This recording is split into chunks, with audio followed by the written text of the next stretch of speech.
Martech, what kind of a weird phrase is that? The hybridization of marketing and technology. No, there's something about the pace, about the way decisions are being made. There's some kind of drive in the business world that I really missed. And yet my base love is not for profits. So coaching gives me an opportunity to work with people in both worlds. Our tech concierge was able to remote into Bill, share a screen with him, teach him how to take photos, email them to his doctor. And at the end of the visit, Bill told our tech concierge that it was his 105th birthday. We basically started off with a real simple idea of trying to engage kids and adults in physical activity. I'm Richard Gearhart. And I'm Elizabeth Gearhart. You just heard some snippets from our guest this evening. Stay tuned for more Passage to Profit. I'm Richard Gearhart. And I'm Elizabeth Gearhart. Welcome to Passage to Profit, the show that's all about entrepreneurism, small businesses, and the intellectual property that helps them flourish. Tonight on our program, we're going to be answering the question, is marketing an art or a science? Our guest this evening is Scott Brinker, who is a marketing technologist who works at the intersection of marketing and technology. For our executive spotlight tonight, we have Logan, who is the president of Orion Development Associates and has spent many years generating revenue for nonprofit organizations. And we also have a special guest, Jim Dietz, who is the CEO of Gearhart Law. CEO? What? The COO of Gearhart Law. Yes. So Jim has been helping us at Gearhart Law quite a bit, and he's a tech guy. So we thought he and Scott would have a lot of fun talking tech back and forth, but dumbing it down enough for the rest of us, right? And then we have two wonderful presentations. I'm excited about this.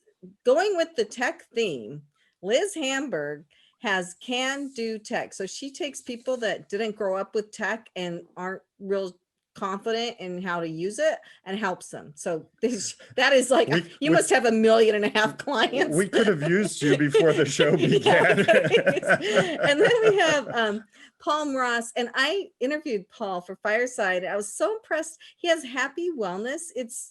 I just have to let him explain it, but it's a physical therapy system that's fun and kids like it. So anyway, you'll hear more from him. I'm up for any kind of therapy, let me tell you. No comment there at all. So let's do IP in the news. I'm so excited about this one. All right, yeah, so guess what? The Patent Office issued its 11 millionth patent in the first week of May. And Elizabeth, can you read the title of the patent for us? Yes, I can. Repositioning wires and methods for repositioning prosthetic heart valve devices within a heart chamber and related systems, devices, and methods by Jason S. Dietering and Saravana B. Kumar at 4C Medical Technologies. So word is on the street that the Patent Office did not just want any patent to be the 11th millionth. No, they had to have a special patent that was especially technical, right? And so instead of a new dog leash or something, this is the conjecture. They kind of manipulated things behind the scenes so they could get like a super really high-tech sounding patent. So, yes. So anyway, after hearing about this, of course, we found this article, and who's the article by? It's by Dean Nykirk, who is a professor at the University of Texas in Austin. I think he's an engineer or computer guy or something. Okay, and so what did Dean have to tell us? Well, you get to do the first one. So he pulled out these quotes predicting the future from important people from years ago. So you get to do the first one. And we thought, because this is a very technically oriented show this week, we would bring some of these to our audience. So the first one, I bet you can almost guess who this was. Everything that can be invented has been invented, right? What year was that? That was in 1899, and that was Charles H. Duell, who was at the time the commissioner of patents at the U.S. Patent and Trademark Office. So he was only about 10.5 million patents off in his estimation, right? They only had 500,000 patents back in 1899, so it's a little bit off there. Kenya will love this one. The wireless music box has no imaginable commercial value. Who would pay for a message sent to nobody in particular? David Sarnoff's associates in response to his urgings for investment in the radio in the 1920s. That could go for social media and everything else today, right? And here's one from Bill Gates in 1981. 640,000 ought to be enough for anybody.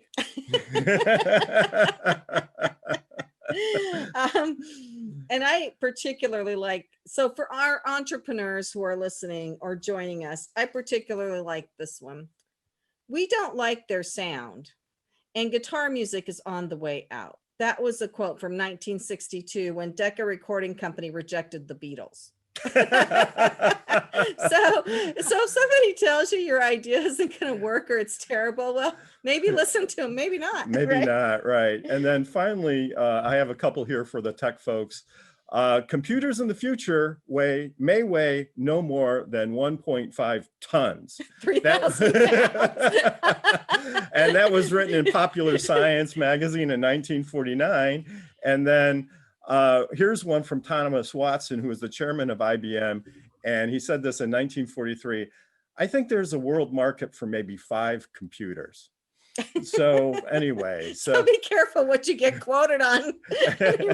So be careful what you say. It yes, may come back to bite you on passage to profit. I do want to hear what Scott has to say. Okay, so it is time for Richard's Roundtable, and right. we want to go around the horn here and just ask for your comments on anything that we said or any intellectual property topic that comes to mind. So Scott, why don't you start us off? Wow, 11 million patents, you know, and like, and for some reason it wasn't a marketing technology patent that they didn't think was going to be like good enough for the 11 million. I'm disappointed. We're going to have to be in the running for the 12th millionth one. You have to know somebody at the patent office to get that, you know, even number all the way through. But, so, yeah, isn't that, what was that guy, that Einstein fellow? He isn't still working there, is he?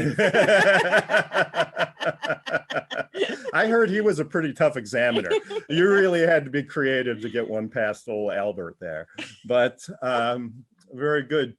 Kenya, do you have any comments? I wanted you to explain a little bit more about that 11th patent, because when you were explaining it, my brain like just went into outer space, because my brain's not as techy as you guys. So if you can explain it a little bit more, because it had something to do with a heart valve. Like I kind of got a little jumbled up there. Well, Kenya, that's a great question. So I think what this patent is about is, you know, physicians are developing techniques all the time, doing research so that they don't have to cut people open. So I think that this is so that they can go in and adjust an artificial heart valve and all the components and wires leading to it in a less invasive procedure. So great question. It's amazing. Very tech savvy, you know, they get the medical piece in there along with the technology piece. So patent office did a great job of kind of getting everybody to like their patent, right? So so that's great. Paul, do you have a question or comment? Actually, the part about the guitar, what was that one? That seemed interesting because it was about new technology. What was that again? Could you read that? Oh, about them. It was about the Beatles being rejected because guitar music was going out of fashion in 1962. And they said, we don't like their sound and guitar music is on the way out. So that just speaks, I think that just speaks to the IP that we never know what's going to be important in the future. And so a simple idea or a simple creative concept of a guitar sound is really important to make sure you are patenting it, because look what happened, right? Absolutely. Right. So, and entrepreneurs should not give up just because one jerk doesn't like what they're doing, right? Right. So yeah, there's critics everywhere. So you gotta keep pushing ahead with your passion. So Jim, did you have any thoughts? Well, I have thoughts on the 11 millionth patent. I've in the past done a lot of work with the Federal Drug Administration with getting all those devices approved for use. It's a long and arduous road. And I give credit to the people that have that patent in place now, that they work very hard to do it. No, that's a good point. And it's important. It helps everybody that ever has to have this type of operation, right? So. Absolutely, absolutely. So Liz, what are your thoughts? Well, it's interesting. I get a lot of questions from entrepreneurs who ask, do I need a patent? Is it important? It can be very expensive. It can be time consuming. So it is interesting to hear the 11 million out of how many ideas and how many entrepreneurs and how many businesses have succeeded. So, I think that that's amazing, and that number is huge, but also to say that that doesn't mean that everyone has to have a patent. And I think, it's important to think about what are the times that a patent is really valuable, and when should you forge ahead and just really, and I think Scott will be interesting to hear about, marketing, and when is it more important to kind of build a brand and get that recognition when you don't have a patent. So that's been, something that I've been thinking about as well. I typically, when I start my businesses, don't file for patent. I definitely file for trademark and copyright and all that. But so, curious to hear if others have filed for patents before. And of course, as Elizabeth said, don't give up. How many of us have heard no a million trillion times? And, it just takes one yes to really get you on your way. Yeah. Right. Yeah, well, not everything's patentable, but you certainly are doing the right thing by having a trademark and protecting your brand. And I don't think we've heard from Lauren yet, have we? No, I would just also point out to Liz that you have to have something that's innovative, right? So if you have a website that is selling blue bicycles and somebody else has a website that's selling pink bicycles, you're not going to get a patent on something like that. If you have a new innovative product, then it's something to consider. And you always want to make sure that you're not going to stumble across somebody else's patent. Because if you spend a lot of time investing in your project and you find out 2 or 3 years later that somebody else has filed an application on something, they could block you. And so you want to make sure that that doesn't happen, even if you decide not to file the patent for you. That's a great point. And I think people should know how to do that check, to really go ahead and do that research. So that is absolutely something that everyone should think about before they start their business. That's a great point. So Lauren, what are your thoughts? Well, I was a little bit stuck at the beginning when you said, I didn't hear all of the quote, but it was that something like everything that can be invented already has been invented, or something like that. And it reminded me of Einstein's definition of insanity. Insanity is doing the same thing over and over and over again and expecting different results. But it reminded me, in this world of patents, how people who have gone forward and created those 11 million patents weren't willing to do the same thing over and over again. One time they said, let me try it differently, and then had the wherewithal to patent it. No, that's really inspiring. I love that. Can I steal it? Just kidding. Go for it. that was really great. Thank you. Yeah, I mean, it's absolutely true. And, patents, of course, are also a form of recognition. There's a lot of scientists, for example, who like to get patents just because it shows that they have done something novel and creative. And of course, large companies with large budgets file lots of patents. And so the cost of the patent is really small, even if the project is never fully commercialized, it doesn't make a difference to them, but the inventor gets recognition. If you're an entrepreneur, then the patent's going to be a larger part of your budget, right? So you have to balance that versus marketing investment versus other types of investment in your team and all of those sorts of things. So, but your point is well taken, and it is a badge of honor. So, all right. So we need to go to a break. So you're listening to Passage to Profit, the Inventor Show on WOR 710, the Voice of New York. We'll be right back. Yes. Welcome back to Passage to Profit. This is Richard and Elizabeth Gearhart. And our co-host, Jim Dietz. And we have joining us this evening, Scott Brinker. And Scott, welcome to the show. Tell us about Martech and why it's good. Great. Well, thanks for having me. Yeah, Martech. What kind of a weird phrase is that? The hybridization of marketing and technology, which, I mean, my goodness, like 20 years ago, like people would look at you cross-eyed, like, wait, what? Marketing and technology? I thought these things were on like opposite ends of the career spectrum, like the high school guidance counselor, like, oh, technology, software, IT over here. Ah, marketing over there. But obviously, yeah, I mean, the internet changed all of that, and every business, to whatever degree, now engaging with its customers and, its partners through digital channels, all of a sudden, like, yeah, for the past couple decades, just like marketing and technology have gotten more and more entangled and entwined with each other. So that's the world that, yeah, I've been studying here for, oh my goodness, probably a couple decades at this point, and it just keeps getting more interesting.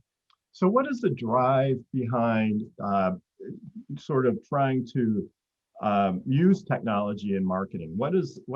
Isn't marketing just fancy slogans and snappy advertising? You know better than that. Well, actually, the snappy slogans and fancy advertising are still valuable too. It's like actually all the things that we were doing in marketing before the internet exploded, they're still actually a valuable part of marketing. It's just we've sort of now layered on, and really what we've layered on is the fact that our customers who used to either interact with us just purely in the physical world, or they might have been like, yeah, listening to the radio or, watching something on TV or calling us on the phone center. Now, all of a sudden, they have all these ways through their web, apps on their mobile phone, increasingly, things like our Alexa, devices. I had to turn my Alexa off so it wouldn't like start that dialogue with me, right? So all these digital channels, and like marketers, like our job is actually at its most basic level, it's like reaching our audience, finding them, engaging them, serving their needs. And so now that we're having to do that through all these digital channels, that's kind of what got us. We've sort of backed ourselves into all of a sudden waking up and realizing, wait a second, I went into marketing and all of a sudden I'm spending like most of my day dealing with all this software and technology. Like, what happened? Yeah, well, I was doing research on the internet on marketing because that's not I didn't go to school for marketing, but I just fell into it, and it's fun, I have to say. And I found the Martech Stack, and I thought, what the heck is a Martech Stack? And so I dug into it a little more, and I do think it's very ingenious, Scott. And you're the one that started this, and you have the Stacky Awards, and it's basically, in my mind, a way to take all the tech that you're using for your marketing, put it in one place and figure out how it's working for you or if it's not working for you, right? And I think every company needs that. Yeah, I mean, it's been really fascinating over these past few years where there are just so many pieces of software and so many apps that we're using, in our personal lives for sure. But like at work, if you're a marketer, you've got software you're using with your website. You might be doing some things to like manage your advertising on search engines. You probably have a CRM for like, customer records. What are we using for email? I mean, the list goes on. And all of a sudden, like you wake up and you realize, well, oh my goodness, I've got like a whole bunch of these different apps that I use for different things. What's the app I'm using to produce my podcast? What's the app I'm using to, design, a particular experience? And so as all these different technologies have sort of grown in the marketer's toolbox, the idea of these, illustrating these stacks and these stackages were twofold. First of all, just for your own sanity, being able to say, okay, what are all the different technologies that I am using for? Like, what does each one serve in my marketing mission? And how do I get them to work together? But then one of the other advantages of doing this as a, illustration that stackies, as you mentioned, is I've encouraged people to, when they draw that illustration of what their stack is, not just use it for their own purposes, but if they're willing to actually share it with others, because this is so new for marketers having so many of these different technologies that we're really learning a lot from each other by seeing what are the different tools that different companies use to be able to deliver their digital marketing experience. So James, did you have a question? My question usually comes from the fact that there is such a proliferation of apps and tools for marketing these days. The biggest issue that I run into when I'm helping people that ask questions about it is they ask me, what do I recommend that they do in order to reduce the confusion and the choice of what you're going to use so that it's effective and isn't something they just throw money at and hope it works. You have any recommendations for how people should approach that? Yeah, I mean, this is exactly the balance that people wrestle with. Is on one hand, simpler is better. It's like Occam's razor for your marketing technology. Like, you know, what you can do with the fewest possible tools, the better. But on the other side, recognizing that, yeah, the space of digital marketing is just continually evolving so rapidly that we do keep finding ourselves bringing in other specialist tools for new capabilities that maybe some of our older tools didn't have the support for.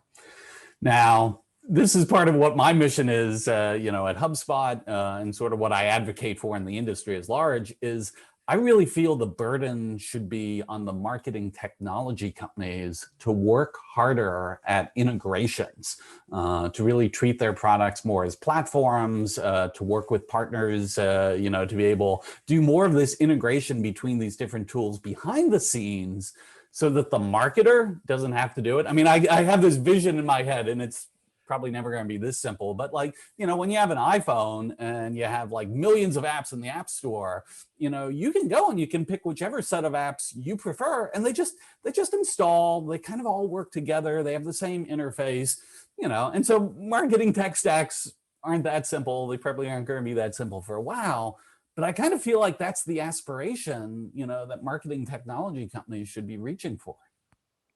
Excellent. What do you think of the idea that, you know, right now the marketing technology is limited a bit because artificial intelligence and machine learning are yet to really be fully realized. What do you think is going to happen in the future now as AI and ML come around and become, as a computing stack, gets a little more capable, and we get quantum computing, for example? Yeah, I'm hoping that that's going to be like the 12 million patent that we're talking about, the application of AI to for you. quantum computing to advertising.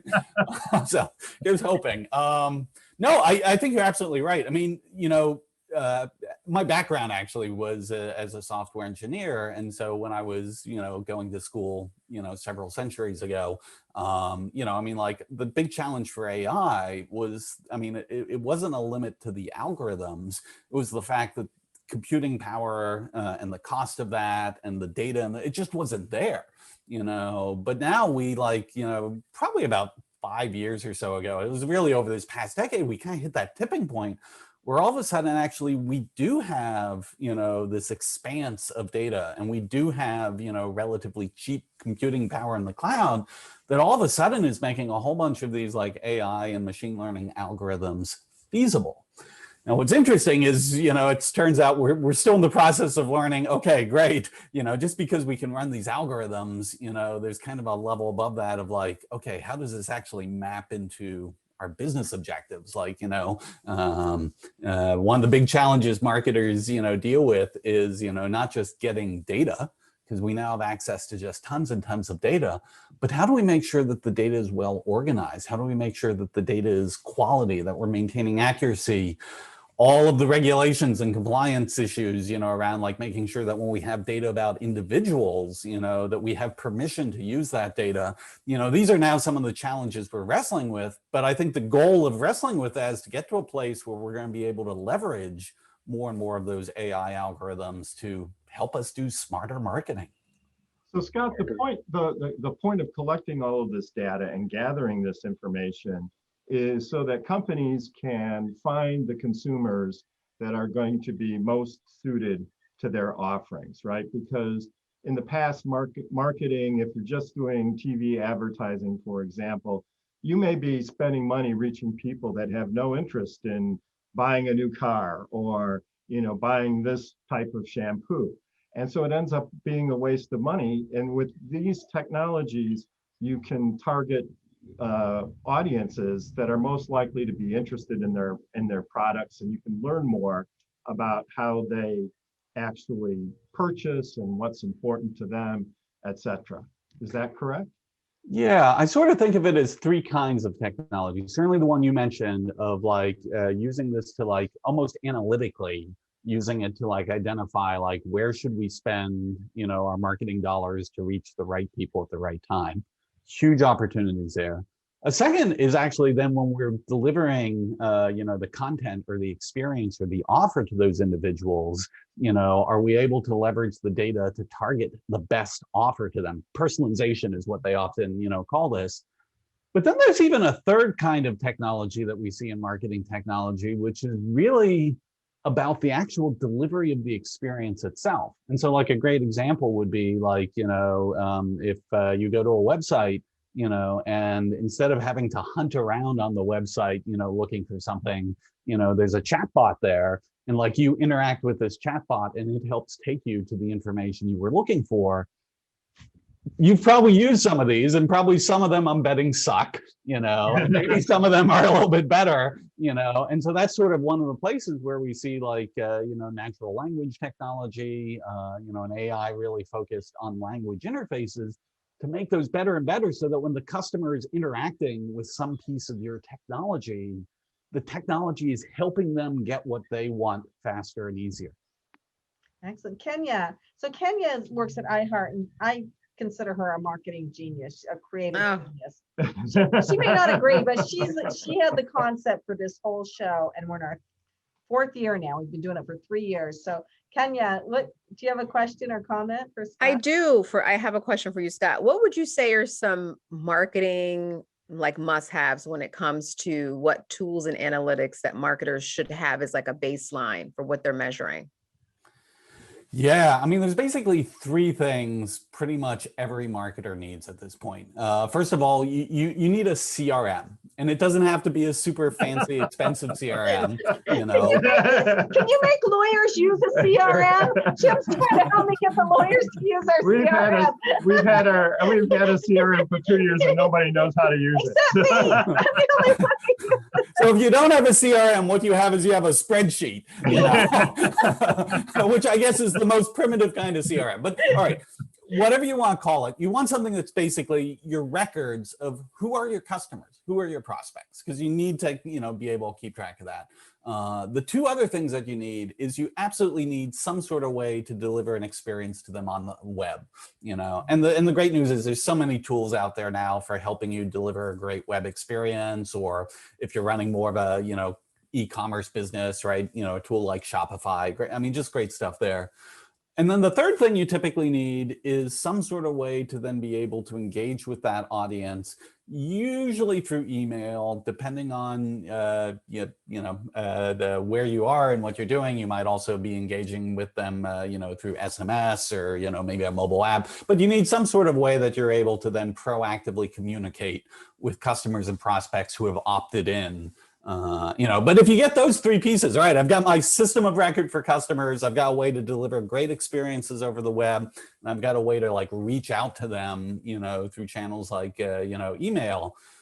Boy, you were like, yeah, I mean, that is the foundation for which you can do so much in digital marketing today. Scott, if you're an entrepreneur, a solopreneur, somebody who's thinking about starting a business, how do they get their arms around all of this, and where do they start if they plan to start with digital marketing?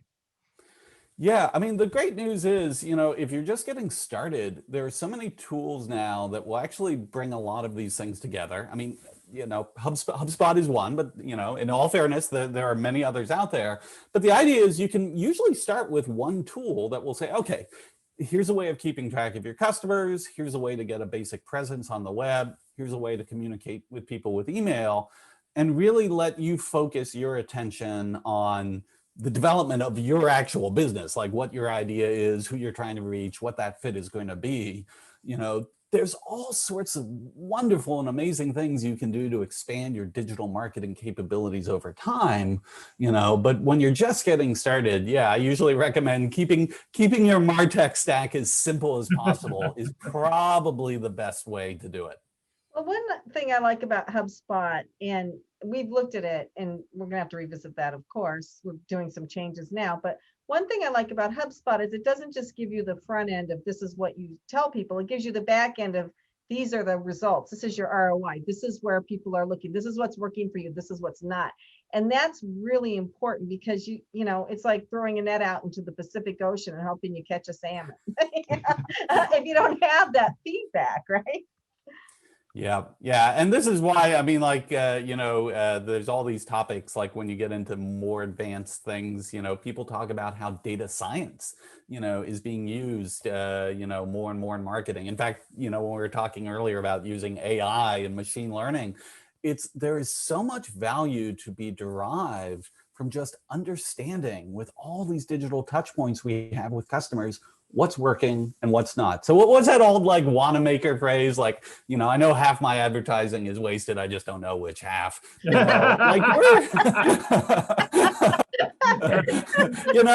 That's kind of been like the gauntlet that was thrown down, for digital marketing. And like a lot of people are trying to say, we're going to figure out which of that 50% isn't working. So once you figure out, please let me know, because I ask the same question weekly. So Jim, do you have another question or comment?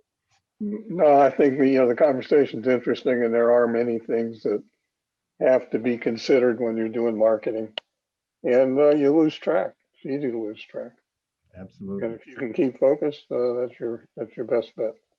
Yeah. Well, I really like the Mross Stack idea. And if Scott, is there a place where our audience can find out more information about Mross Stack? And there's some Martech Stack. The Martech Stack. Scott, is Mross Stack sounds like really cool though. Like, that's the technology we use to like land things on other planets. So okay, but is there a place where our audience can find out more information about this? Sure. Well, I write a blog on all of this, and it's chiefmartech.com. So yeah, please come on by for a visit. The other thing is, if you do Google Images and you look at the stackies, I think it was the 2017 stackies, you had Microsoft, like, get all the big players there. But these Martech stacks are pieces of art. Like Microsoft's was this big curling thing, right? That curled around on itself. And then some of them are like cones and some of them are rectangles. I mean, but they're all different colors. They're really incredible. Right? I think we should do a Gearhart Law Martech stack with pancake layers, because I think that would get our attorney's attention more than anything else. But I don't know, I like Microsoft, but of course, they have tons of money. But it was really interesting when I looked at your Stacky Awards. Now, how often are you doing those now? So we've been doing it every year since about 2015. And yeah, I'm just so grateful with, companies of all kinds. In fact, actually, we're running one now. I just saw the Stacky come in today from United Healthcare, one of their divisions. And it's just fascinating to see, like, what are the different pieces of technology these companies use. But to your point, it's even more interesting to see, how do they think about visualizing this? Like, what's in their head of like how these things are related to each other and their functions for the business. So yeah, it's if you Google Martech Stackies, you're right. There's just a ton of images out there, and we'll see if we have a gallery for them at some point. Richard's telling me we have to go. I do want to say one last thing though. So I presented these to our team in our marketing meeting, but what fascinated me was that Red Wing shoes was next to Microsoft. Right? So the point that I got from that is everybody needs one of these. Right. Well, again, like when you're just starting out, it's okay if your Martech stack has one product in it. That's totally fine. But yes, as you grow and expand, know that there are lots of examples out there you can look to. Okay. Yes, and so everybody stack away with your marketing technology. This is Richard and Elizabeth Gearhart. With Jim Dietz as our co-host. And with Jim Dietz as our co-host. We've had a fascinating discussion with Scott Brinker, the Martech guy, and from HubSpot, and we'll be back right after this commercial message. Welcome back, everybody, to Passage to Profit. Richard and Elizabeth Gearhart. And if you missed that discussion, make sure you check out our podcast, which is available everywhere that podcasts are available, and also on our YouTube channel. It was really a fascinating discussion about the marketing technology now and marketing technologies going into the future. And if you're an entrepreneur or business person, this is something that you really need to hear about. So make sure you check it out. So on to our executive spotlight. I'd like to introduce Lauren Logan, who is from Orion Development Associates. Welcome to the show, Lauren. Tell us what you do. So great being with you all. I'm an executive business coach, and I also work with not-for-profits to help them raise millions of dollars. I came to executive coaching, it's actually my third career, and spent a couple of decades in the apparel business, first on the buying side, then on the selling side. And this was back in the day when the apparel business was still, yes, there were the big players, but it was still very entrepreneurial. It was the kind of thing where even though I represented big lines, I could take a new line that I had just agreed to represent over to my Macy's buyer, and he or she would say, okay, I'll give you an order.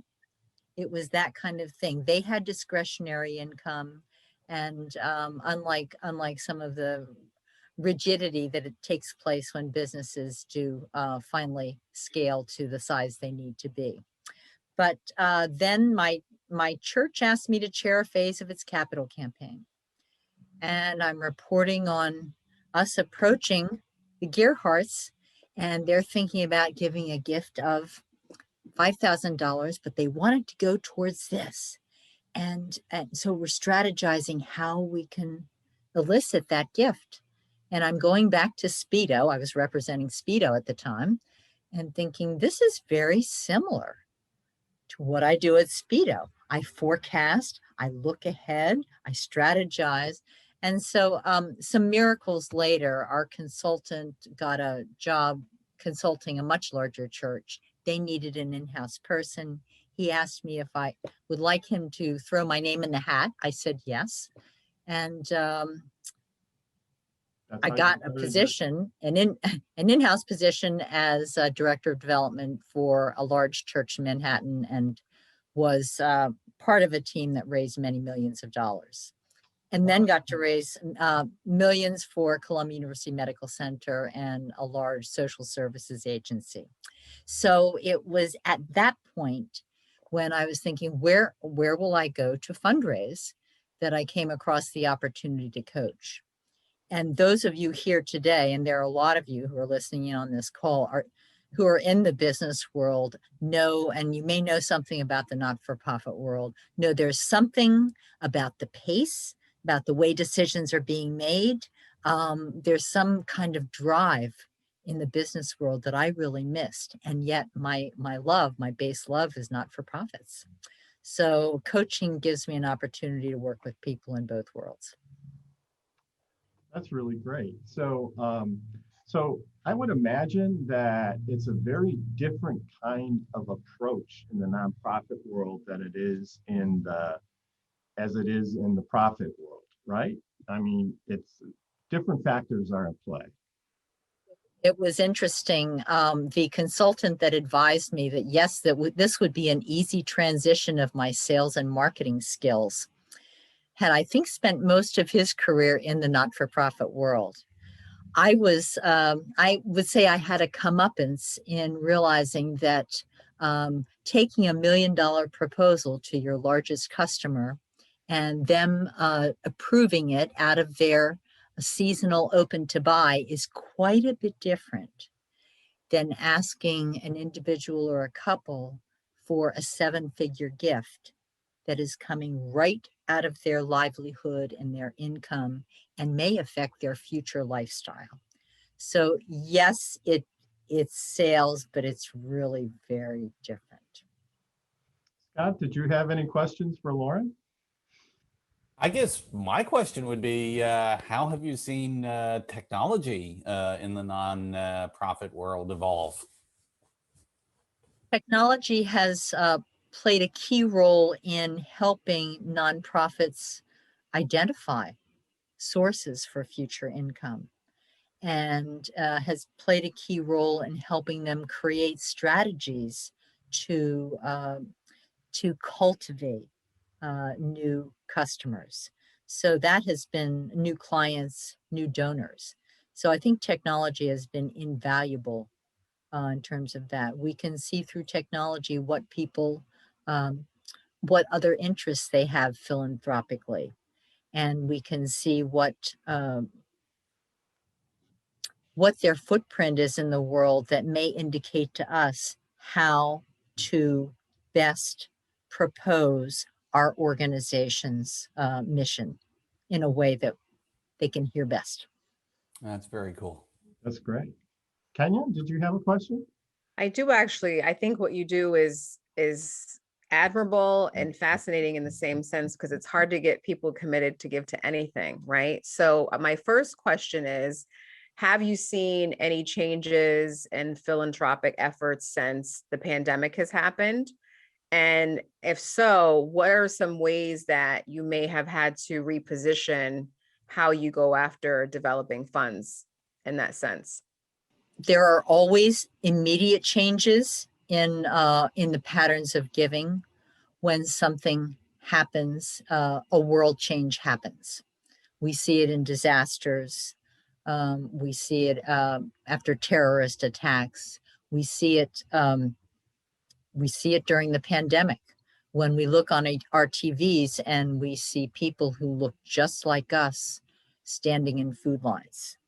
And so, yes, there are changes that take place after pandemics. But what has been historic through giving history is that people seem to give more. Yet I'm not telling you that there aren't not-for-profits that didn't really suffer during the pandemic time. They couldn't open the doors. They couldn't fulfill their mission. They couldn't. But the giving of people around the world seems to have remained steady and sometimes even gets stronger in times of adversity. Yeah, that's really interesting. Kenya, did you have another question or? I was just saying that's wonderful to hear that people actually will be more prone to give more, which totally makes sense, but that's reassuring. So I got a question from that, Lauren. So I know I've talked to a lot of nonprofits and they used events to get people to come physically, and that's where they got a lot of their giving. Do we not need those anymore? Just kidding. It's interesting. There's a trajectory of how you might approach people. Events are fantastic to bring new people into your realm. You're giving an opportunity to showcase your organization. Maybe you can introduce them to some of your clients who have benefited from your services. So events are fantastic. They're great for board members to remind the board members why they agreed to serve on the board and to honor certain community individuals. Events hold a very important place. And when you combine them with other types of cultivation strategies, whether it is dinner parties, whether it's one-on-ones, whether it's marketing in a way that will directly relate to where a particular prospect might be on their cultivation trajectory, that's really that's where the sweet spot is. So yes, events are wonderful, and some organizations took the virtual event to its they really maximized that particular thing. I think that's what happened. The 14 months we've been through have shown us that there are other ways to reach people. But don't you think people are dying for events? I'm not literally trying, but that's I bad. know. But don't you, I mean, Dying from no. I meant dying with No, floor but events. Yeah. people, we used to have a party every year, and people are already asking us, are you having your party this year? No, I think we just want to touch somebody else. We want to smile. I want to see your smile. You want to see my smile. Yes, we want to, yes. So, yeah, Jim, do you have a question? Well, it's not a question so much as an observation. What do you think the importance of a website is to a nonprofit? Is there some way that they can use those in more creative ways in order to get their exposure built up and their reputation out there as far as what people can see? I think the very first use of a website for building up a not-for-profit, the first use is to get the mission clear and be able to start to weave a little bit of a pattern in someone's heart and mind that, wait a second, I might be interested here. And so that's I think the first part of the website. I think the website serves a very practical instance. It can be very enticing to be a great place to give, or it can really turn you off. So that's where having the proper marketing and utilizing some of our emotional intelligence tools, even in designing a page in which you give, can really matter. Now, I think websites are very important, and these days, you probably agree with me. Anytime you mention the name of something, before it's fully formed on your lips, the person you're speaking with has looked it up. So So Google it. without it- Yeah, Yeah, that's a great. I hadn't thought of that, but you're right. Everybody has their phones now. The minute you, yeah. So that's great. Unfortunately, we've come to the end of this segment, but Lauren, how can people get in touch with you and learn about your coaching and programs and take advantage of your vast knowledge? They could certainly visit my website, Orion, like the constellation, every grandmother's favorite constellation, developmentassociates.com, or give me a call at 917-689-9075. And before we leave, I'd like to also point out that Lauren has, in the executive spotlight tradition, made a $100 charitable donation to the Central PA Food Bank. So thank you very much for doing that. You're welcome. You're listening to Passage to Profit with Richard and Elizabeth Gearhart. Scott Brinker is our guest of honor this evening, along with Jim Dietz. We'll be back right after this. Welcome back, Passage to Profit here, and we're having a fantastic show tonight, aren't we? We are. And if you missed any of it, it's on our podcast, Passage to Profit Show, on all the major podcast sites and our YouTube channel. And coming up next, we have Kenny Gipson, our iHeart Media maven, who's going to be talking about her power move. Kenya, what's in store for us this evening? So we're going to be talking about Diddy today and his recent move in partnership with Salesforce to launch the first digital marketplace for multicultural businesses. So basically, it's going to be a platform that's going to invite all different kinds of businesses to come do business with multicultural entrepreneurs in this specific space. And it's just very innovative. And it's going to be designed and built by Delete Digital. And they're going to create this experience, and it's going to be online for everybody to take advantage of. So super exciting. So did Puff Daddy approach them, or did they approach him for this? You know, it doesn't say. It doesn't say. I think he just had, you know, a concept or an initiative. He's very big in the Black business community, and they probably saw it as an opportunity to partner with somebody who's very influential like him and diversify their platform. So I'm not sure, but you know, I'm glad that the partnership is happening and that all different businesses are going to be able to take advantage of it. Yeah, I really think it's great how entertainers are stepping forward and trying to expand the reach of the Black community, and you know, really do something more than talk, but provide resources for people and entrepreneurs to really, you know, get involved and start working on their own projects. I think that's a super great move, and I'm glad to see that trend. So that was awesome, Kenya.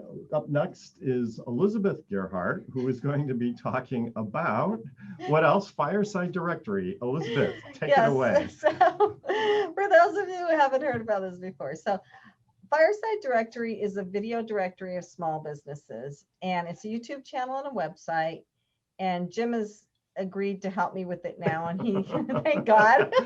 so You've announced it publicly, I see. No backing out now, Jim. And so he's helping me with my website, but it's basically it's a new concept, but it's a way for business owners to convey as much information as possible in shorter time as possible in video format to potential clients. And I have a whole lot of back end stuff with it that I can't talk about because we're going to write some patent applications on it. But basically, it's small business video directory. So I've been interviewing business owners for it. I interviewed Lauren, I interviewed Paul, and I interviewed Kenya, but we haven't quite got yours up there yet, but we will. And I enjoy doing the interviews and also bring out a lot about the business that you might not think of to say on your own. And I'm redoing the website. I'm going to be highlighting people in a different way. But anyway, so I've been doing it for the last year. COVID actually helped because everybody got comfortable doing video on Zoom. And I've been having to stumble over trying to get people to do videos before. Now I've got a bunch of content. So now I'm kind of going into phase 2. So light your business on fire with Fireside Directory. No, Kenya came up with the tagline, igniting connections. Okay. Yeah, Kenya gave me the tagline. That's and even the better. logo. So she is a marketing genius. All She right. is. Well, So- let's go on so to our let's- first presenter. Yes. So Liz Hamburg can do tech. If you can't do tech at all, then you need to talk to Liz to figure out how you can do tech. That's right. We make it happen. No more can don'ts, only can do's. It's so nice to be here with all of you. I'm back on WOR. As I mentioned earlier to some of you, I actually had a show on small business and entrepreneurs on OR for about 10 years with my mom, Joan Hamburg, who was on WOR for almost 40 years. So it feels like we're back at home. So very, very nice to be back here, even virtually today. And very exciting to see what you guys have built. There's just such a huge need for information about entrepreneurs and small businesses. So really exciting to see what you're doing. And for me, I've been an entrepreneur my whole career, over 25 years, but I launched Candoo Tech a couple of years ago, just right before the pandemic hit, actually. And we are doing tech support and training specifically designed for older adults. And I was actually inspired to start Candoo Tech by my dad. He literally lived next door to a Best Buy, and he was always an early tech adopter. And he was the first guy in line always to get the latest gadget, whether it was Alexa or an Apple Watch, and he never knew how any of it worked. And so he had, Geek Squad on speed dial always, or was the first guy in line at the Apple Genius Bar. And as he got older, he actually passed away last year at almost 90, but he had macular degeneration. He was hard of hearing. He had, some mobility issues in the end, some cognitive issues. And so Geek Squad and Apple Genius Bar just weren't cutting it for him anymore. And it culminated in an audio voicemail message, which is still on my website, where he said, Alexia, and he called her Alexia, has gone out of town. And he said, I tried her 5 times and I don't know where to find her. And what do I do? Call me back. And so he was kind of joking, but he wasn't really a jokey kind of guy. And so, he really was frustrated and he didn't know who to call. And it was such a simple thing. Of course, the minute he called her Alexa, she came right back into town, but he didn't know who to call or who to reach out to. And that's when the light bulb went off for me to say, you know what, there's got to be a better way. There's got to be an affordable, accessible, patient, empathetic service that is specifically addressing the needs of older adults. That's great. So what do you do to help with that? Yeah, so we were doing in-person visits in the New York tri-state area. And of course, when COVID hit, we shut down very quickly and we moved to remote only. And I'm really happy to say that our remote work is working incredibly well. So what we do is we start off with a phone call and then we get onto a shared screen. So we're able to see someone's screen, whether that's on a smartphone or a tablet or a computer, laptop, or with video, we can actually look at a printer or a modem or Wi-Fi situation. And we do everything from helping to install something new to fix what's not working. And really importantly, to teach people how to use their technology and how to get comfortable with it. So we have been doing a lot of learning how to Zoom. We're doing a lot of just the basics of how do I use a tablet? How do I use email? How do I take pictures with my phone? So we're seeing that everyone is either falling into the, yes, I feel really comfortable with my technology, but I just, I'm having a problem with my password or I've got to get something set up. But most of our clients are really either new to technology or they've maybe had email and had a smartphone, but they really have never used it for things that they're using it for today. So for telemedicine visits, for again, communicating with family and friends. And, you know, our biggest success story is Bill. Bill was in a senior living facility and he was stuck there at the beginning of COVID. His family couldn't get in to see him, of course. And his daughter called us and said he had to get photos to his doctor. He had some kind of issue that he needed to share with the doctor. And of course, he couldn't get to the doctors. And so our tech concierge was able to remote into Bill, share a screen with him, teach him how to take photos, email them to his doctor. And at the end of the visit, Bill told our tech concierge that it was his 105th birthday. So we love Bill. We say, if Bill can do it, anyone can do it. And we've been really inspired by the stories that we've been hearing of people who are all over the country. I know you're going to talk to Paul, and he's got some projects going in rural areas. We've been doing a lot of work with senior centers that have been shut down, with people that are really heartbreaking in rural communities where maybe they see once a week someone who comes to drop off food, and otherwise they're totally isolated. And we've been able to set up tablets with them in a very simple way. So there's just a few buttons that they can push, put cellular data on them, because again, many of them don't even have Wi-Fi, and then teach them through a shared screen how to use those tablets. And they're able to really open up a window to the world, which has been quite exciting. That's really Well, great. that's vital, because all during COVID, we've all said we hate technology, but oh my gosh, what if we didn't have it right now?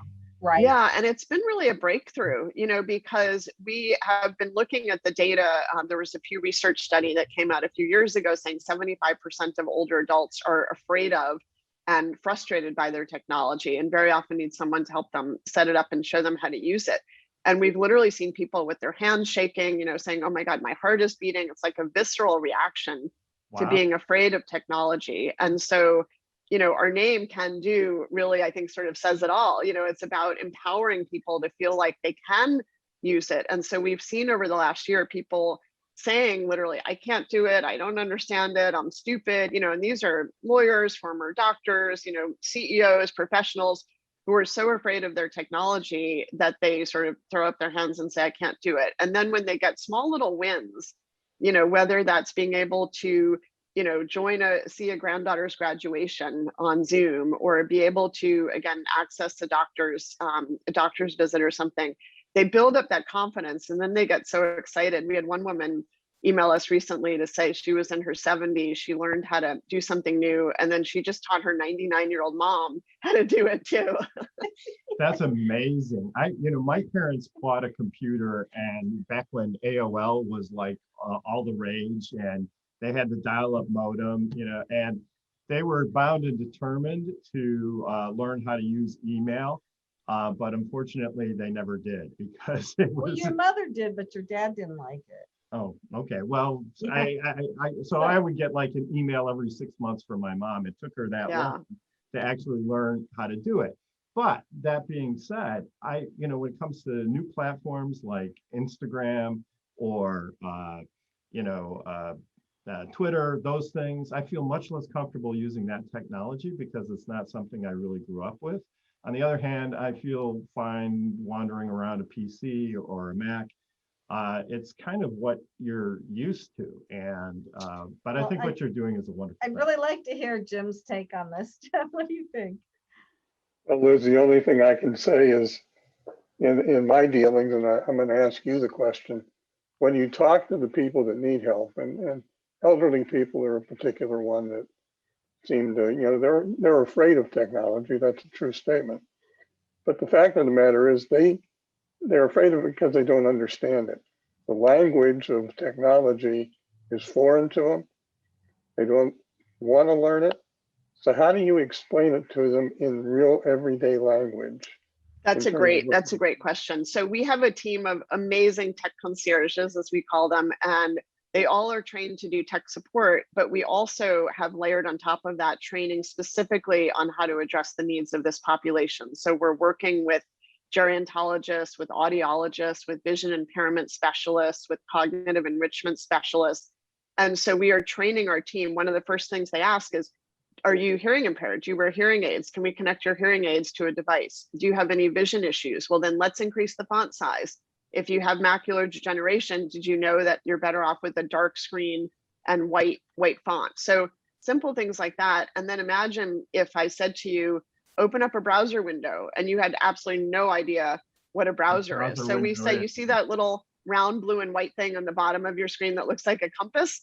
Click on that. So there's really simple ways that we can use to explain things in very, very simple language. So Scott, did you have a question or a comment? Wow, I just think this is absolutely brilliant. Yeah, I was just actually talking my mom through a tech support issue remotely with her iPad over the weekend. So it call resonates Candoo very Tech. deep. Like I could use the training. Well, you can use it, and you can sign your mom up. We are definitely working directly with consumers, and we're at Candoo, that's 2 O's, Candoo, tech.com. But we're also working with organizations. So working a lot with senior living facilities, with area agencies on aging, and Lauren social service agencies. So a lot of social service agencies working with the elderly are coming to us to provide that support. And Scott, I would actually ask you, when you were talking about security and data and all of that, a lot of our clients are calling us. We think a lot about safety and security because this is a very vulnerable population. A lot of people are getting those phone calls. Hey, I'm Microsoft, can you let me into your computer? And they're saying, yeah, sure. And, we're doing a lot of work saying, no, do not let anyone into your computer. We're dealing with a lot of malware, but also a lot of concern. And, Alexa, of course, everyone says, oh, Alexa's listening. I don't want Alexa. But at the same time, if you've ever had a conversation and 5 minutes later, an ad pops up on Google, from something you were talking about, we're really trying to encourage people to say, you know what, it's yes, Alexa may be listening, not all the time, but again, sometimes the pros outweigh the cons, and you've got to figure out, how to make sure you stay safe, but at the same time, have the information that you need. Yeah, that's a really good point. I definitely feel like this is underappreciated very often in the marketing community. I mean, most marketers are have good intentions in mind, and they're like, well, listen, we want this data so we can serve people better, but they fail to recognize that there are bad actors out there, and those bad actors just create so much anxiety, particularly for people for whom just technology is not something that they feel inherently comfortable with. And so I think this is one of the reasons why I'm actually a very big supporter of all these movements towards, greater privacy, the fact that, third-party cookies are going away. I think at the end of the day, everyone benefits from people being able to trust better the experiences that they have in the digital world. And so for us to have, tighter regulation and compliance, this should be something that actually all good digital marketers should embrace, because those bad actors out there, they just, they cause so much harm to everyone through what they, those shady practices. Yeah, Absolutely. I had one more question for you. It's a little different topic, but so I got my girlfriend this birthday card, and it said, at our age, we figure out things that are very profound, but then we forget what they are. That's so true. So how do these people remember what you're teaching them? Do you screen record? Do you have them take notes? Because Great question. Yeah, I mean, Yeah, that's a great question. So we provide, so again, we work on a membership model because of that. So like my dad's quick question of where's Alexia, so we know that it's really challenging to pay, $100, $150 for a visit. And then you've got a question 5 minutes later and you can't just check in. So we have a membership model where our members can call us for those quick questions whenever they do need that extra support. And then we provide them with how-to guides. So we have written how-to guides that are, they can print out and keep in front of them with step-by-step instructions and photo, images of all the instructions. We also do short little videos, and we've got a library of content in English, Spanish, and Russian as well. So we're, again, supporting multi-languages and multi-communities, but you're exactly right. Try to keep things as simple as possible. Try not to overwhelm, try to do short little snippets where we're focusing on one thing. Let's just teach you one thing today, get it right, practice. We give them little homework assignments. You got to practice like opening and closing Zoom, or practice, muting and unmuting, and let us know how it goes. And then again, if they do have those quick questions, we're there to help. And then we also, like Scott, if you were to get it for your mom, we would, with her permission, of course, copy you on all the visit summaries. So, hey, mom just learned how to Zoom this week. And if she has a question, you can say to her, hey, here's the how-to guide. And, I see that you learned how to do this. So, we really try to engage the family, as well as making sure they've got follow-up material. So speaking of questions, we have time for one more. Kenyon, did you have a question? I do. It's more of a long-term question. So my parents, who are, have just entered their 60s, they're not technically seniors yet, but like, how does your business model plan to evolve for future generations of seniors, right? So it's like, the senior of today is not going to be the senior of tomorrow. So how adaptable is your... That's a great question. And Scott can probably address, where technology is going. I mean, technology is always evolving. My mom just bought a new car, and we spent 2 hours at the dealer, learning how to use the mouse pad. And, you literally can't turn the heat on without, pushing a button and asking the equivalent of Siri to, change the temperature. So I think as we get into this, what's called IoT, the Internet of Things, our houses become smart homes, everything is going to become, you can't even turn the heat on, in the house if you have Nest, without connecting to your app and knowing how to use everything. So I do think that as technology gets easier, it's also going to become ever present. And so we're doing a lot of work again around with healthcare providers, whether that's remote patient monitoring, getting onto telemedicine visits, a lot of different things that are, that technology is ever present. You're going to teach us how to live like the Jetsons. We are becoming the Jetsons. Look at these Zoom calls. I can stumble my way through tech now, but 20 years from now. we may not care 20 years from now. Anyway, it's been great having you on, Liz. Thank you so much for this. A pleasure. Yeah. Thank you so much. And Scott, if you want to get your mom a visit, it's just Candoo Tech, CANDOOTECH, candootech.com, 646-758-6606. So give us a call. Great. Excellent. So you're listening to Passage to Profit, the Inventor Show with Richard and Elizabeth Gearhart, our co-host, Jim Dietz, and our special guest, Scott Brinker from HubSpot and Martech. And we will be right back. Well, welcome back, listeners. You are listening to Passage to Profit, the Inventor Show. I feel better already knowing there's someone out there to hold my hand as I wander through the tech world and old age together. Yes, I know. This has been an amazing show. We've learned so much, and it's sort of tech. We're going to move away from tech now with our last presenter somewhat. Back to something that might be a little more comfortable for some of us, but maybe not others. We're talking about Mross, therapy today, right? Yes, has Happy Wellness, well, physical therapy. So Paul has Happy Wellness, but I interviewed Paul for Fireside. I was just so taken aback by how innovative what he's doing is. So welcome, Paul. Thank you. Thank you for having me on. Yeah, I'm Paul. I'm CEO of Happy Wellness, and we basically started off with a real simple idea of trying to engage kids and adults in physical activity. And so we started our company about 2 years ago, pre-pandemic, and we developed basically a system that's fun and instructional.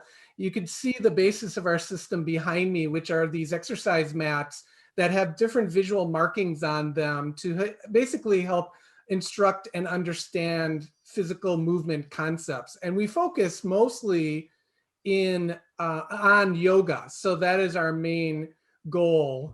We started the company, like I said, about 2 years ago. We started working mostly with the yoga therapy community, but then we quickly pivoted to working with not only physical therapists, but then also occupational therapists. I'm not a therapist myself, but that's the community that we started to serve. And actually within that market or that community, we found that the pediatric occupational therapy community was really the market that latched on to what we were doing, because we were creating this fun idea of rolling out an exercise mat with all these different markings on it. And you could see the one here on my left side, it has shapes of animals and pictures and things that were engaging for the kids. And so just getting them to stand on the mat was something that the occupational pediatric community was really excited about, because sometimes that's the biggest issue that they have, is getting the kids to be focused and engaged.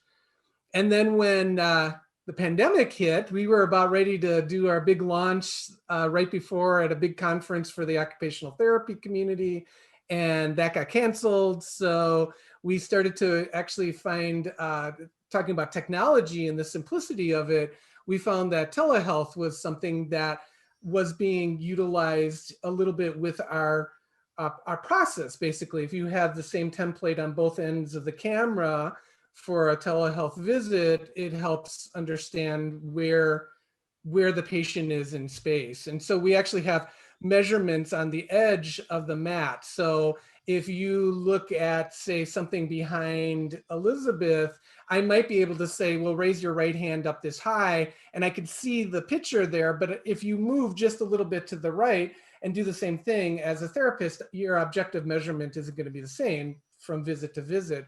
But with ours, the mat actually has those measurements on it, so we can have the therapist understand where those patients are in space. And then over time, we actually started to develop working with some schools, because we found that teachers and their students, they wanted to engage in activities, physical activities, and especially again with the pandemic, you know, a lot of the schools were doing things virtually. So anything they could do to get the kids involved was really important. So, and that's where we are today. Well, one thing that's really cool too, that you and I talked about, is you can, like, you have one that has a foot on it behind you. So like you would put your foot on that foot, but you can actually take that foot and move it, right?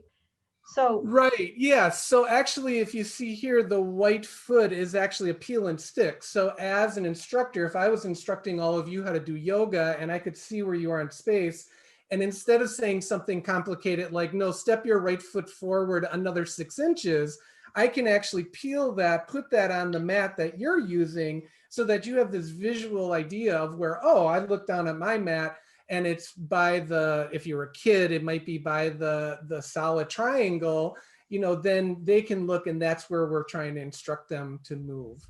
So Paul, just so I understand, so the markings have significance in terms of where people are putting their hands or their legs or their feet, right? So you might have a program where you put all of your feet and your hands on the bears, and then you might have another move where you put them on the tigers, or a foot on a tiger and a bear, or something like that.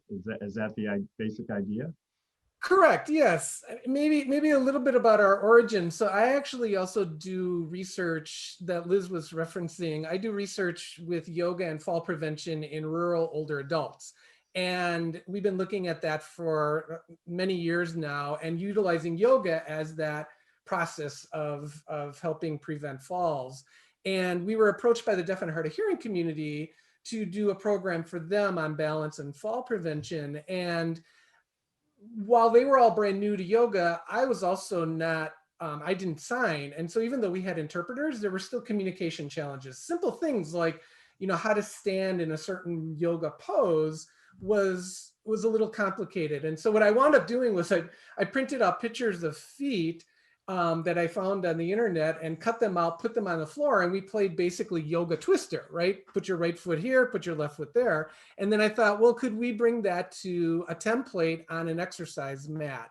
And so, yes, so we've developed, actually for kids, we've developed animations that show each individual pose, right? And each shows using the mat and specific movements on that. So Lauren, did you have a question or comment? Well, I love the idea of bringing the visual to things that are connecting inside of us, and bringing the physical with the visual, it's the way you're connecting the head and the heart and the full body is, I think, a beautiful, far-ranging thing. Yeah, and that's, you know, we found that with the research, one of the biggest challenges for people to actually engage in physical activity is they just don't know what to do. And so very often people will just not do it, or they might do it once and then give up. And so simple things like when you're a kid or an older adult, when the instructor or the therapist is saying, well, raise your right hand and then raise your left foot, right? It becomes complicated. And so we solved that, where there's a right side of the mat, there's a left side of the mat. We know where that is in space. And so after using the technology, really what it is the idea of presenting a way to do something in a visual, through visual markings, then you become more engaged, right? And we found one example, therapists know that a home exercise practice is really important, but 50% plus go home and they don't do any of their physical activities or physical exercise, right? Imagine And the number, yeah. yeah. All about that. The number one reason that you don't do it is because you're usually given like a piece of paper that has these little stick figures on it, and you're going, well, I thought they said, and especially if you're in therapy, you're thinking, well, could I hurt myself more? And so you're not doing things the way that the therapists want. And we're finding that this is going to help with that home exercise adherence. Very good. So Scott, did you have a question? No question. I think, yeah. I just love any of these things that like actually get you physically doing something in the real world and don't have everything happening digital through the screen. Right. Yeah. I mean, it is. It's that, it seems like it's a nice change, and it seems like in hindsight, a relatively simple idea of just marking a mat. But in reality, I haven't seen that, and I think it's innovative. It's a great way to give instruction, and if you're doing something virtually, then I think it gives extra direction there. So. It's all set up for virtual, which is awesome. Yeah. So Kenya, what about you? What do you think? Oh, well, we were chatting earlier. I love just the design of the mat and how it like adds a cognitive element to it. Like, so it's helping with the placement of the feet, because I think a lot of times with any exercise, it's hard to kind of follow the instructions and the cues, like you were saying earlier. So I'd be curious to know, with some of the, students you've been using it with, or people who have been practicing with the mat, have you seen any significant changes in terms of like an increase of, anything physically or cognitively? Like, do you have any research or anything like that you've seen people have experienced an enhancement in their physical abilities, or even mentally for that matter? Yeah, great question. So actually, we have a researcher working with daycares currently that is doing a virtual element with our mats. And so she's utilizing the mats to see if she can engage preschoolers, pre-K kids with physical activities. And her early data is just, again, that initial engagement, right? They might not be doing the things as a 4 or 5 year old is prone to not do everything that the teacher or the instructor wants them to do, but they're at least getting engaged, and that's important. And we see that on the other end of the spectrum too, like Liz was talking with the older adult rural, especially the rural community, is getting individuals into a platform, even if it's virtual, to connect and have that community aspect is really important. And so that is what we're trying to do in our research, is not only see if we can prevent falls, but also can we increase activities of daily living, but also can we get people to connect. And we know that if people are more engaged, and maybe once they feel comfortable outside of this virtual element to actually get back together again, just being able to get back together and connect is getting people out of the house, getting them physically active, getting them moving, and that's going to help them with fall prevention and anything. So, well, it's interesting what you're talking about. And I have a daughter that's a principal at an elementary school, for example. And what you're talking about here in the educational environment, the virtual end of that academically is taking off and doing well, but the physical activity seems to lag behind. What would you suggest is a good way to do that better? Yeah, so that's what we're developing. The school system in general is very limited by the exposure of what they can give kids to physical activities, right? And so now you put that in a virtual platform, it becomes even harder because you have the kids doing all different things. So we're developing for the school systems, we're developing actually specific programs. One of the things we hear all the time is that, okay, the kids just took a test and they're all wrapped up. Well, we want them to kind of calm down a little bit, or the kids need to take a test and they're maybe too calm. We want to get them engaged, right? So we're playing with those elements. And so we're developing programs that can be done not only in the physical space, but then also a virtual space where they're 5-minute short little clips utilizing our mats. So again, the idea is everybody has the same system.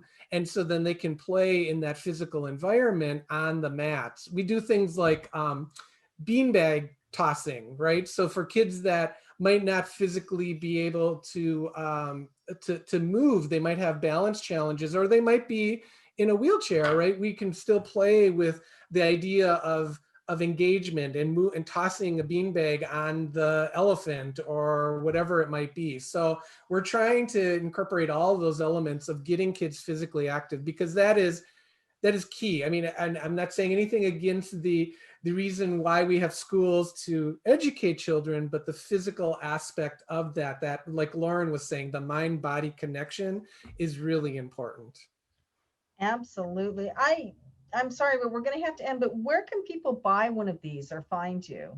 Yeah, so our website is happyw.co, so happyw.co, or you can write me at paulm@happyw.co.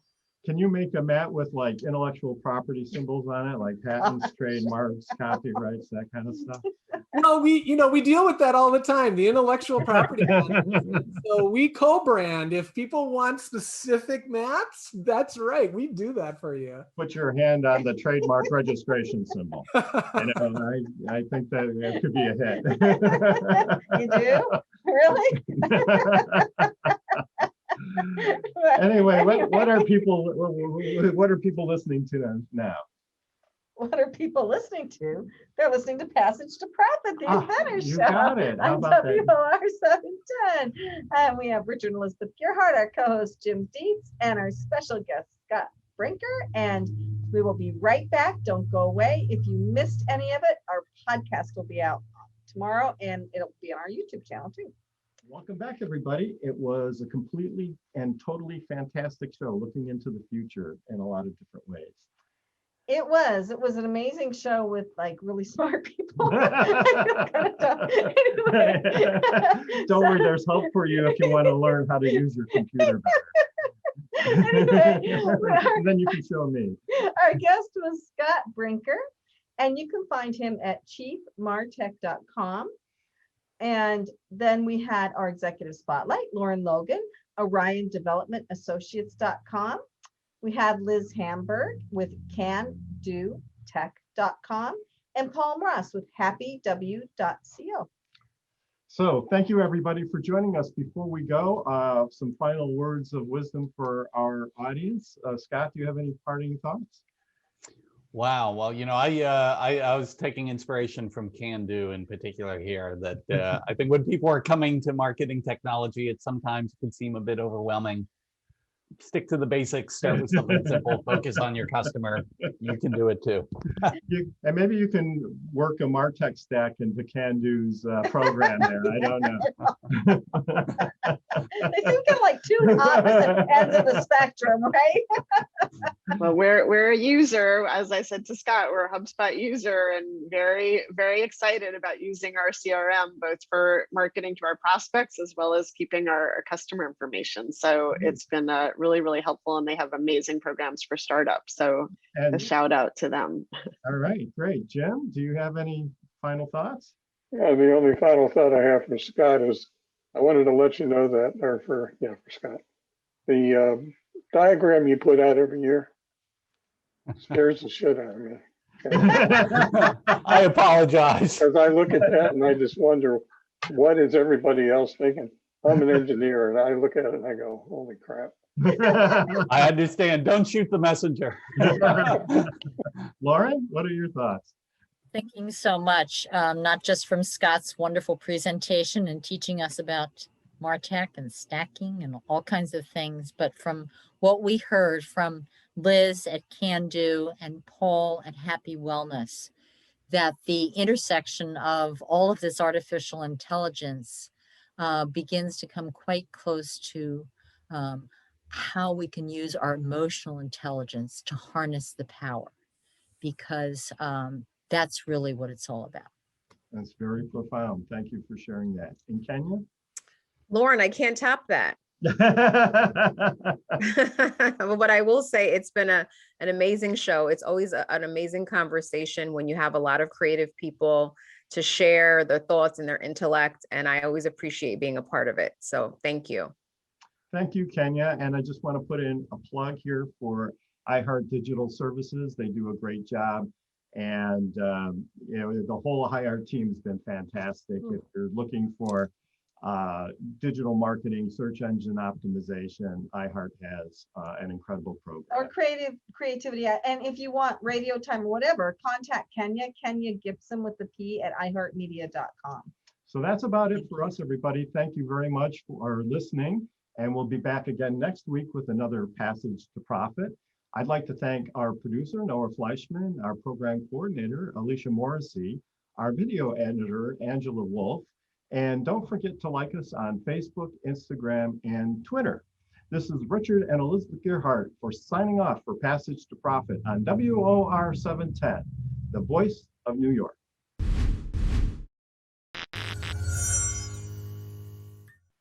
All right. Yay.